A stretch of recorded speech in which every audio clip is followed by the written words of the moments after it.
Hey everybody, it's Mike. Good morning.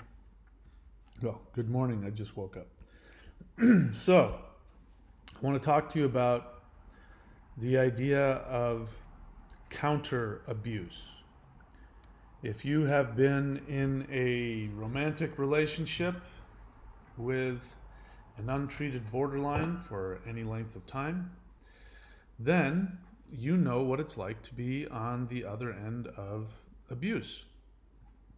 For those of you who are new to this channel is dedicated to non-borderlines who have been in or are currently in a romantic relationship with somebody with severely untreated borderline personality disorder. If you are happy in your relationship with your borderline, or if you are a borderline and you are in a happy relationship, this video and this channel is not meant for you. This is only for people like me who went through a very toxic, painful experience. I'm not a therapist, so don't take anything I say as a substitute for actual therapy. You're responsible for any actions you take based on what I say in these videos. All right, so I'm going to respond to a question. I actually wanted to respond to this person's comment because it was so apparent to me that there was counter abuse. I have no idea if that's a term. I'm making it up. You know, you have projection and then you have counter projection, right? So you have abuse and then you have counter abuse. As you know, my belief is, and none of you are going to change me out of this belief, ever. So stop trying. My belief is that anybody who has had a romantic relationship with a borderline that lasted for more than 48 hours, and even then I'm being generous, if that is the case, then by definition you are codependent.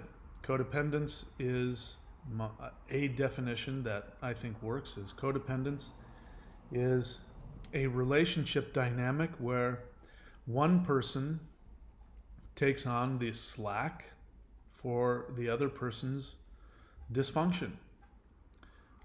Borderline personality disorder is a dysfunction. And if you're with them, you have to take up the slack for them. And that's a very kind way of saying that you end up throwing yourself away in order to meet their needs. You throw away your boundaries in order to try and make it work. If you've done that for more than 48 hours, you're a codependent, period. End of story. So that means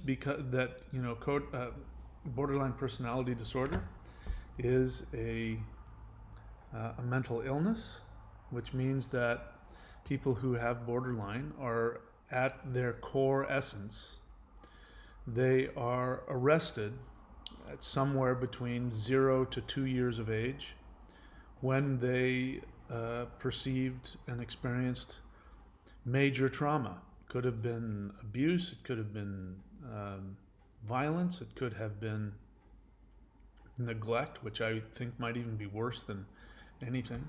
And so they are arrested at an infantile stage of extreme distress. And their continuous state of being underneath whatever conscious facades or masks that they put on in order to function is this.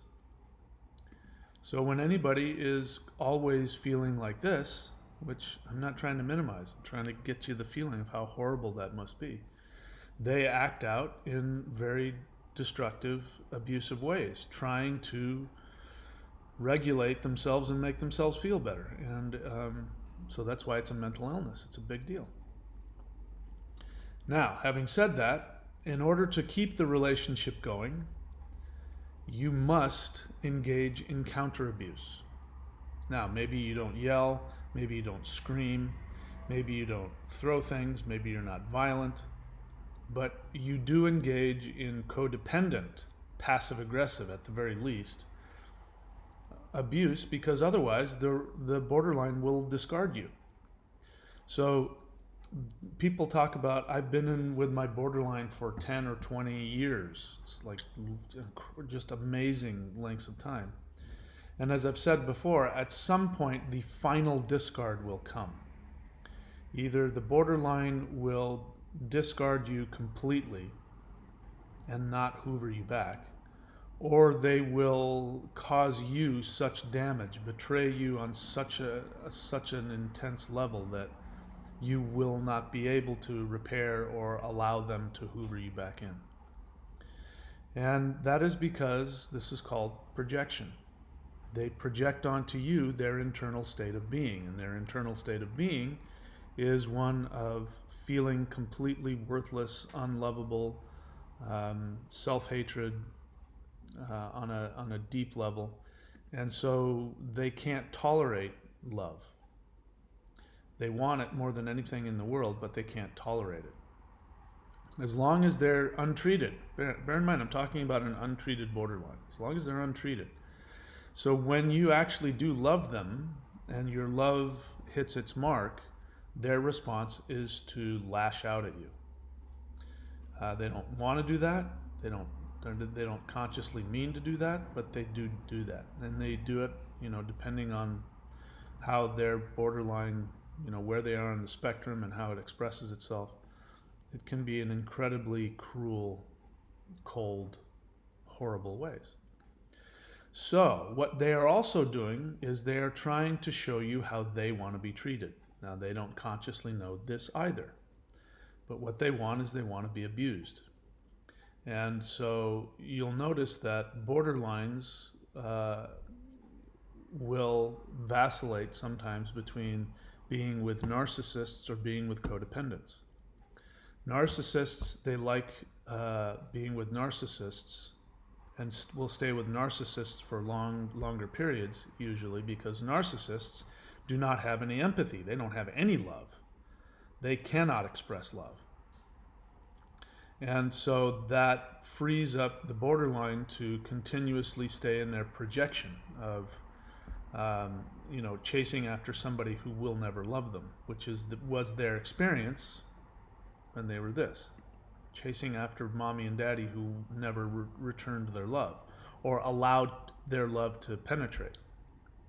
So the narcissist will replay that for them, so it keeps them in that state, which of course is horrific and painful for them, but it distracts them from their deeper essence. When you actually reflect back true love, which is what a loving parent is supposed to do to a child, then they end up regressing back to their real experience of true trauma and pain, and it doesn't heal.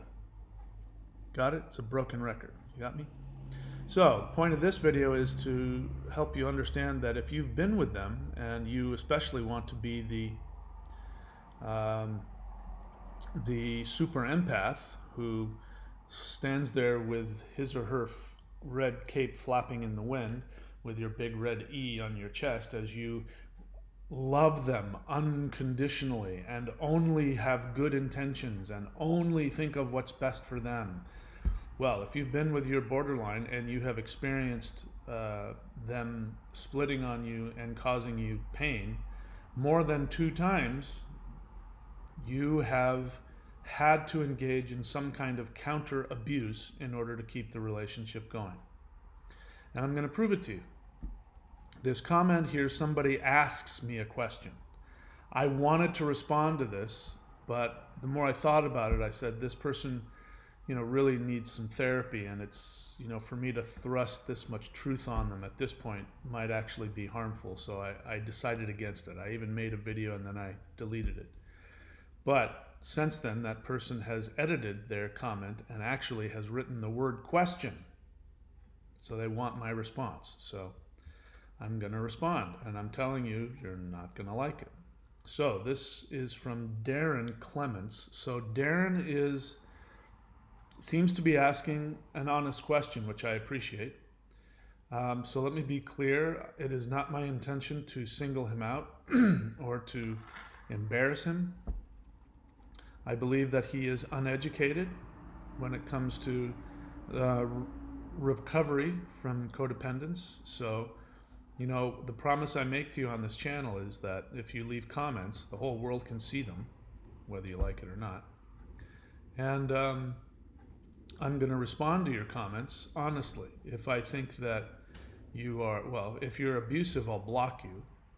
If you are passive aggressive, I will tell you. If you are in denial, I will tell you. If, as in this case, you lack some education, which is understandable, about the condition of codependence or borderline personality disorder, I will do my best to educate you, but it also may be challenging to hear. So I'm direct, and this is why I'm not a therapist, because a therapist has to placate your ego to string you along to then help you. I'm not. So I'm gonna share with you as though we were in a group therapy together. I'm gonna tell you what I see based on my experience. So he says, Mike, looks like I am a codependent. Question. I grew up with a good childhood, education, abundance mentality, good genetics, intellect, and good health, looks, etc. How is it that I have been able to be absolutely used up over 20 years by a borderline? Up until 6 months ago, she only lied, manipulated, took money whenever she could, and allowed her family to take approximately $100,000 from me, or 100,000 whatever, pounds or dollars, whatever he uses, 100,000 from me, and never once even tried to get a job or contribute. But only recently did she start to cheat on me right in front of my face. I'm assuming 6 months ago, because you said up until 6 months ago she only. But only recently did she start to cheat on me right in front of my face. I have known she is a borderline for 8 years, but I have 2 daughters and do whatever I can to keep her normality. But she abuses me daily, probably out of guilt and shame. I always withheld intimacy. This is the important part of the abuse. I always withheld intimacy because one should not have sex with an emotional, financial, and physical abuser. Only after this last step of openly cheating on me did I remove any personal standards when it comes to her, which has paved the way for a cycle of sex, then devaluation, then abandonment, then hoovering, then rinse and repeat. In fact, it is like a wild carnival ride. The only difference is that I am like an active observer. But since I am so invested in my family, it is quite painful, and of course, no matter what she does or fails to do, she accepts no consequences and becomes full of rage even if questioned about the behavior. You have so much insight into BPD after only 3 months of this abuse. It was actually a little longer than that, but you're right. Compared to 20 years, it was nothing. Keep up the good work. All right, so let me answer your second question, which is, he's asked this before. I'm not sure why he keeps asking it, but he said, how is it that I have so much insight into BPD after only, a few months of being in an abusive relationship? The answer to that question is that I've been in therapy for 25 years. I have been in 12-step work for almost 40 years. And I have been doing daily spiritual practices for 25, 30 years, which means that I've done a lot of self-examination, which means I'm ruthless about my own actions, my own desires, my own agendas, so that when I go through painful situations and painful relationships, one of the first things I do is I look at my part. What did I do to create the abuse, to create the dysfunction, to create the pain? Why did I choose to be with somebody that was less than ideal for me? So that's the first question we're going to address with you, because you asked, so I'm going to share with you. So let's go back here. One of the other reasons is because specifically, how is it that I was only with a borderline for a few months as opposed to 20 years? Well, because I did not engage with her in such a way that would continue the dysfunction of the relationship.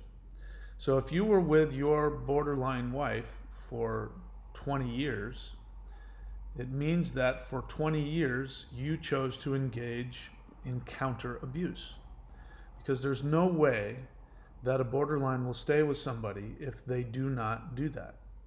So the level of their how severe their borderline is will determine how severe the abuse you have to participate in order to be with them. That's again why I say they oftentimes will gravitate towards um, gravitate towards narcissists, because narcissists are very abusive. So the two abusing each other keeps it going.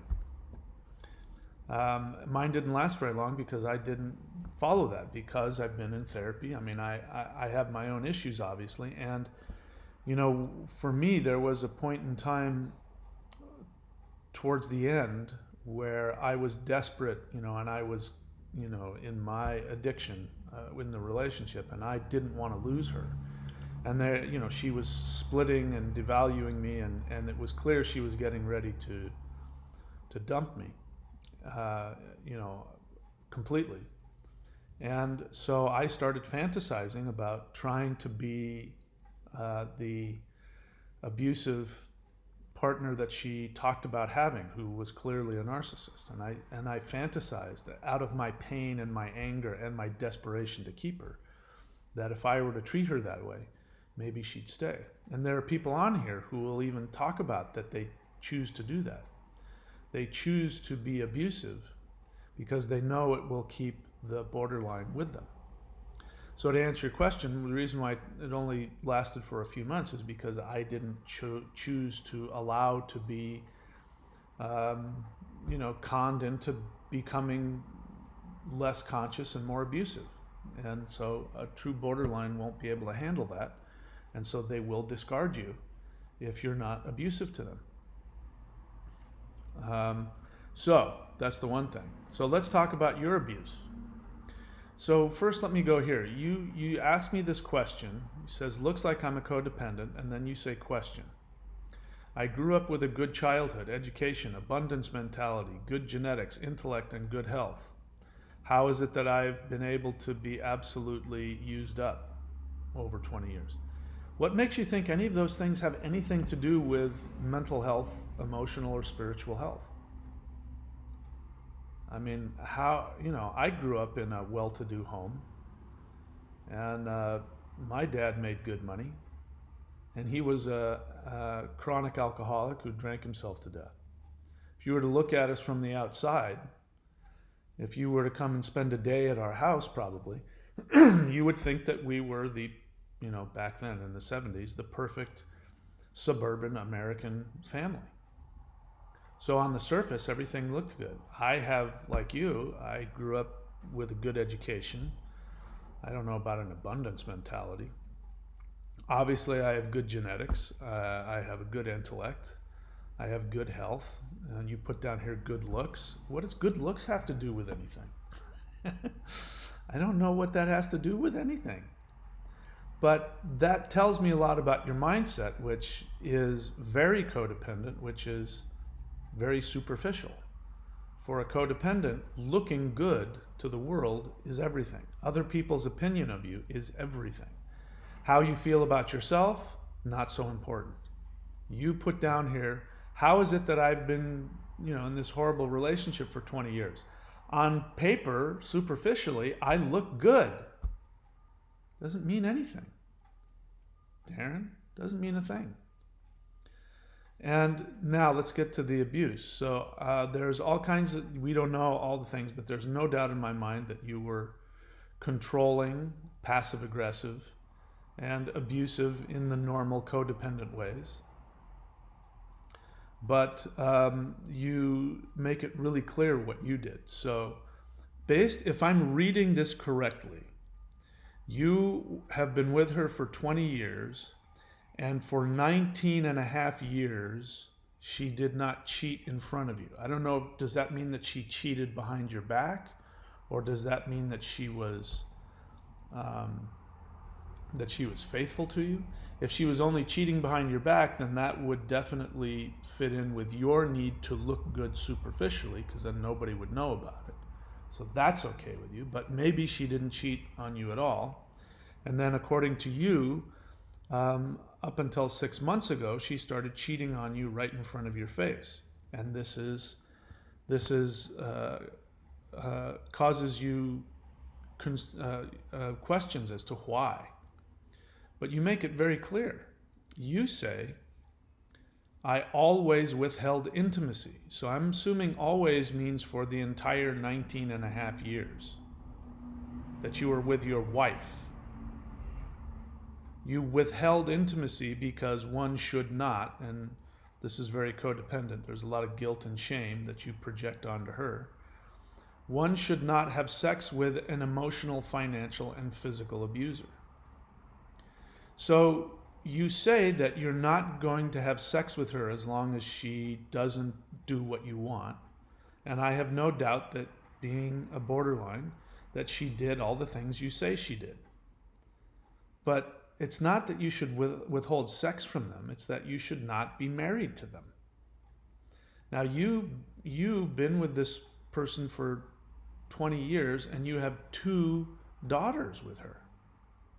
There's no doubt in my mind that before she got pregnant with her first daughter, she had acted out as a borderline on some level. There's no doubt in my mind. Maybe it got worse afterwards. I don't know. But you had all the information to say, listen, we can't have kids together. You chose to have unprotected sex and have children with somebody that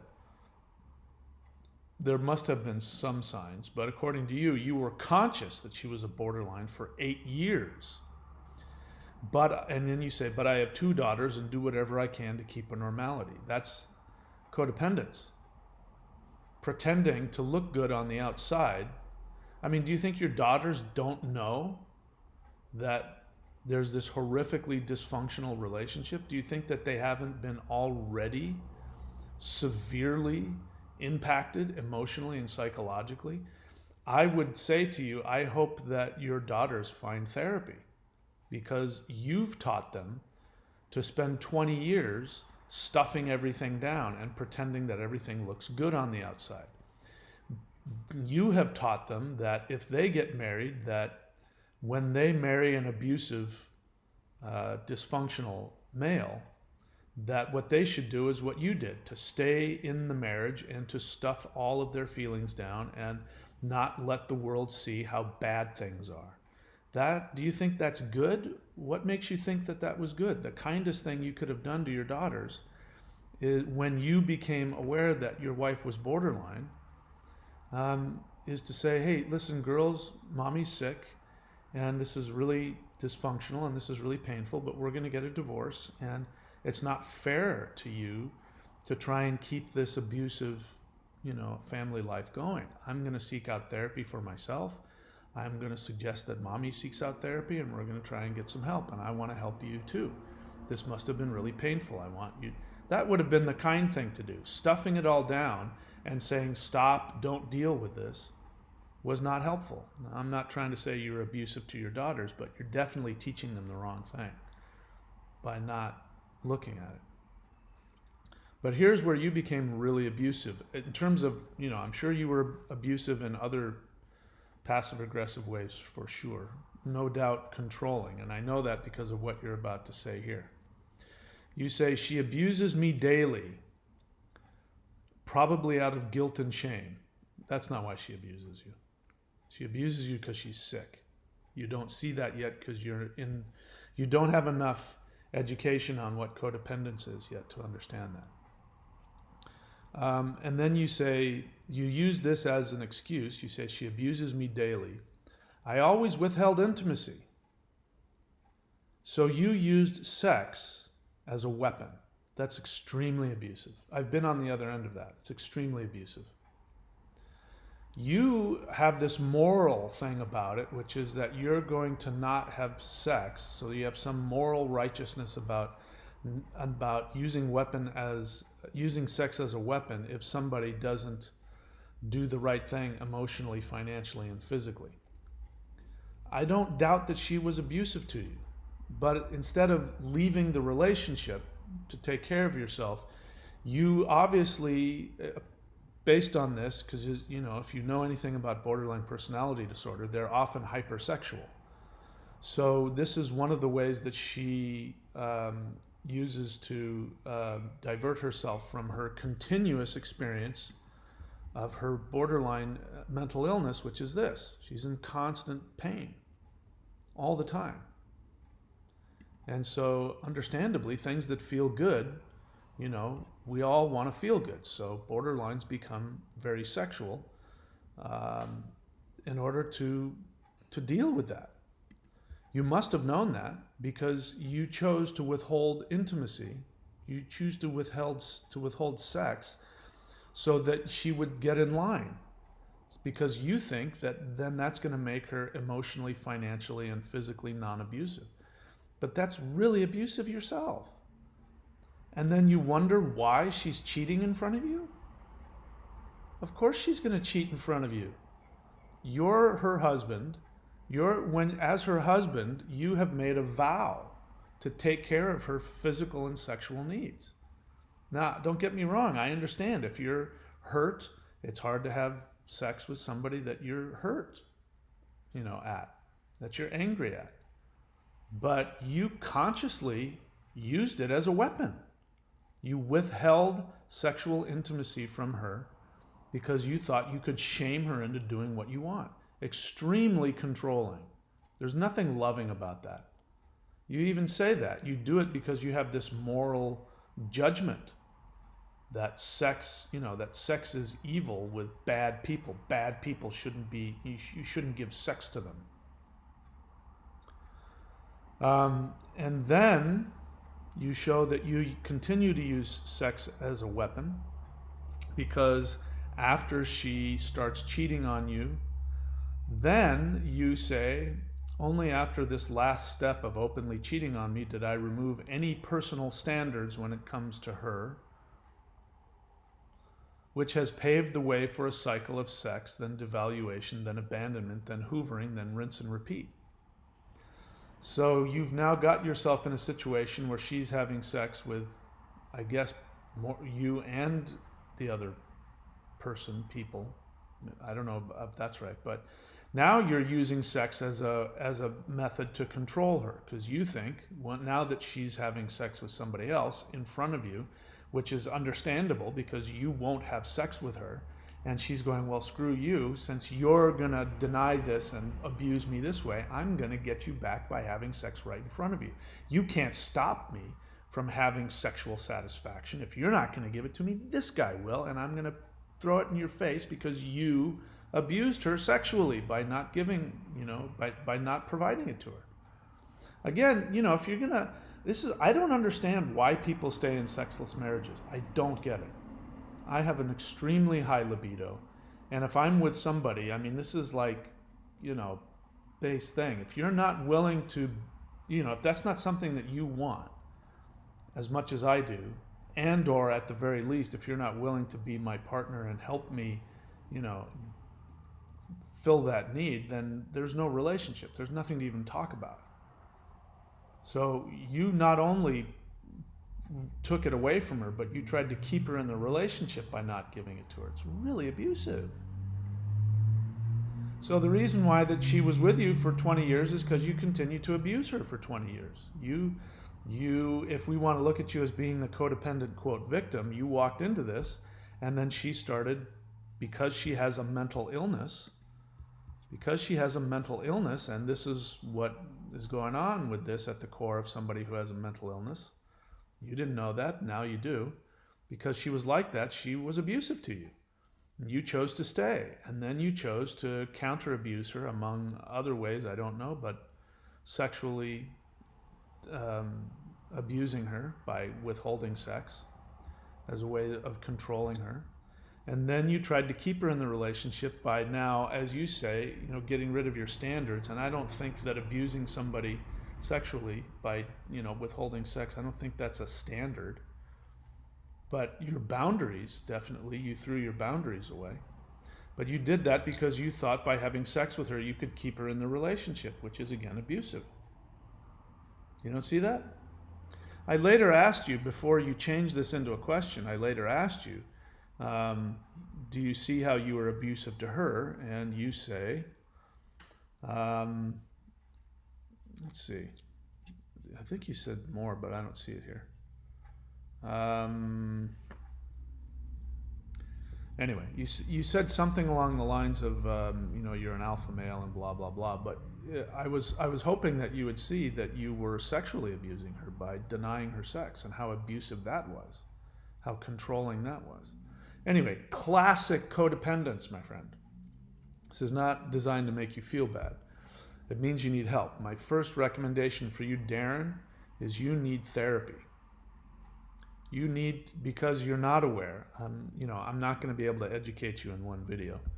And it takes a while to understand, so I'm not judging you. Codependence is a disease of the unconscious, just like borderline personality disorder, and it's going to take probably a lot of therapy for you to see your own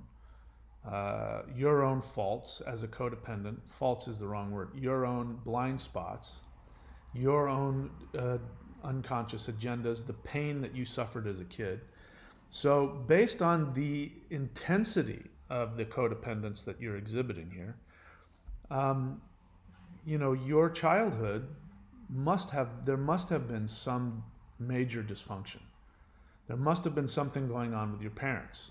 I don't know what it was, but they definitely probably withheld love and approval to you. That's how you learned how to, perhaps, I don't know, but perhaps that's how you learned how to withhold intimacy, because intimacy is loving and nurturing. So you were withholding that. So that must have been when you were a kid. If you weren't doing what you were supposed to do, your parents withheld approval or love.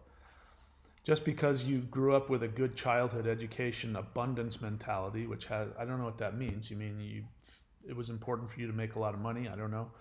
Good genetics. What does good genetics have to do with it? Intellect. Yeah, most borderlines and most codependents are extremely intelligent. They have to be in order to survive the emotional abuse that goes on as children. That's why they're so good at arguing. They can out-argue you. That's why so many codependents want to get into these long, drawn-out arguments, and because they're really intellectually intelligent. Emotionally, they're not very aware at all. Good health, good looks. Again, what does good looks have to do with mental health? I don't get that. Again, surface, everything good. Underneath, there's no doubt in my mind as a kid, your parents, I don't know what, but they definitely must have withheld and must have abused you through control and shaming and manipulation and passive aggressive and all kinds of probably moral judgment and shame. I only know that based on what you've told me. So there's my answer to your question. I hope that doesn't hurt your feelings, but again, my suggestion for you is to get into therapy right away. Like today, call a therapist today who knows how to deal with codependence. And but as you know, if you guys want what I have, you're on my channel because you think I have something that you want. My 3-step approach, if you want to have what I have, you got to do what I do. I went to therapy. I still go to therapy. I went to coda.org and I worked the 12 steps. Forget about just listening to the people talk. You have to get into the work. So get a sponsor and work the 12 steps. And number 3, have some kind of spiritual daily practice like meditation or prayer or something. I don't care what it is. You do those every day with everything that you have, and guess what happens? You get better. It'll take you however long it takes you. It took me very quickly, within a couple of months, I was back to my old self, and that's because I've been doing this my whole life. It might take you a little longer, but either way, do you want to be happy? Somebody else said something which, I'm going to point out here. I'm not going to read the whole thing, but somebody here says, I understand what your view is on the 3 steps, which is what I just said. Therapy, 12 steps, and spiritual discipline. And I have to say that I am tired of people on YouTube recommending therapy. So stop watching YouTube. Nobody's, what does that tell you? Here's the thing, man. If people who don't know each other tell you the same thing, it's the universe trying to tell you something. That's a little bit different in this case, but you being tired of people telling you the obvious, helpful. So what? You don't have to like it. Who said you had to like it? Anyway, I'm tired of people on YouTube recommending therapy. Oh, well, too bad. Should I stop? Should I stop recommending therapy because you don't like it? Would you accept me then? Would that be okay? Therapy is expensive, and there are people like me who simply can't afford it at the moment. I don't have it here, but there was one quote where somebody gave a website to free, I don't know about, I think free and affordable therapy. So I wrote back, if you really wanted to find affordable therapy, you could. So this has nothing to do with money. People don't want to get into therapy because they don't want to look at themselves. And this is part of, emotional dysfunction. Denial is part of it. And unwillingness and uncooperativeness to change and to look at yourself because it's difficult. You want to hold on to your dysfunction. So you're no different than anybody else. So saying that, you not wanting to do it, alcoholics don't want to stop drinking. Codependents don't want to stop being codependents. It's just part of the deal. Therapy is expensive, and there are people like me who simply can't afford it at the moment. So every time I hear, I just get more exasperated. Okay? I'm not going to stop saying it. It's okay with me that you get exasperated. But yeah, if you really wanted therapy, you'd find it. You're not finding it, and you're using the money as an excuse. If you really wanted to, you could find it. But then I go on to say that coda.org is free. So Codependence Anonymous is free. So you don't have any excuse. If you don't want to go to therapy, fine, go to CODA. Go to CODA and get some help and get better and figure out how to bring more, find other ways, because they will be able to help direct you to affordable therapy. So you just don't want to. Anyway, you say a bunch of other nice things about me, which is very nice. It's a daily ritual to remind myself to refocus the ongoing back pain to myself. All right, so you've got TMS. So you definitely have some severe unconscious conflict. I understand. I'm right now going through some back pain as well, which means that I have some unconscious conflict as well, which I have to go through. So I'm just as human as everybody else. Anyway, that's it for me today. I think I said everything I want to say. Bottom line is, if you have been or are with an untreated borderline and you're complaining about how abusive they are to you, the only way that you can make it work is if you're abusive back. At the very least, you're passive aggressive. At the very least. Most likely you're outright controlling, and you're going to have all kinds of moral justifications for it, like our friend Darren. And you're probably unaware of how abusive that is. But this is what I say. I mean, if you're with a borderline, leave. If they're untreated, leave. There's no reason to stay. There's just no reason to stay. If you got your foot in a bear trap and you keep stepping in bear traps, at some point you got to stop complaining about all the bear traps around and just start walking somewhere else. Go get some help. So, my 3 steps. That's how I did it. If you want what I have, that's what you got to do, and you can be where I'm at. I don't have any anger. I don't have any resentment.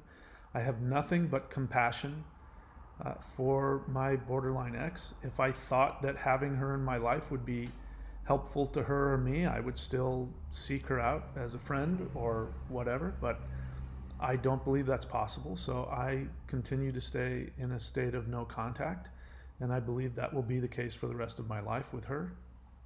And that's the kindest thing I can do, because by not having any contact with her, that is the closest I can get to doing what I can to help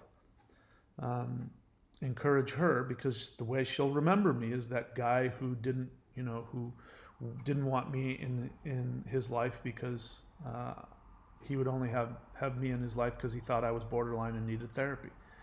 If I took her back, she could maybe wipe that out. Of course, they never forget anything, do they? So that's it. Again, did some babbling at the end. Talk to you guys later. See, where am I?